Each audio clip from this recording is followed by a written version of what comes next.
नौकोट में पुलिस ने कार्रवाई करते हुए 7 मगवी किसानों को बाजियाब करा लिया है। पुलिस के मुताबिक वाक़े की तफ्तीश जारी है। मजीद तफसीलात जानते हैं इमरान अली की इस रिपोर्ट में। खबर शामिल करते हैं हमारे रिपोर्टर इमरान अली के मुताबिक। आप देख रहे हैं आज तक न्यूज,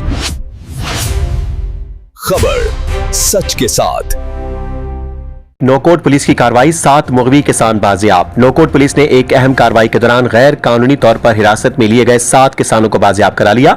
पुलिस के मुताबिक ये कार्रवाई नफीस नगर के करीब की गई, जहां खुफिया इत्तला पर छापा मारकर मुग़वी अफराद को बाजियाब करवाया गया। बाजियाब होने वाले में गनेसू कोहली, जीतू कोहली, पीपनी कोहली और 3 बच्चे शामिल हैं, जिन्हें नामालूम अफराद ने गैर कानूनी तौर पर हिरासत में रखा हुआ था। पुलिस ने तमाम अफराद को अपनी तहवील में लेकर जरूरी कार्रवाई शुरू कर दी है। हुकाम के मुताबिक बाजियाब अफराद को आज मुतल्लिका अदालत में पेश किया जाएगा ताकि कानूनी तकाजे पूरे किया जा सके। पुलिस का कहना है कि वाक़े की मजीद तफ्तीश जारी है और मुलविस अफराद के खिलाफ सख्त कार्रवाई अमल में लाई जाएगी।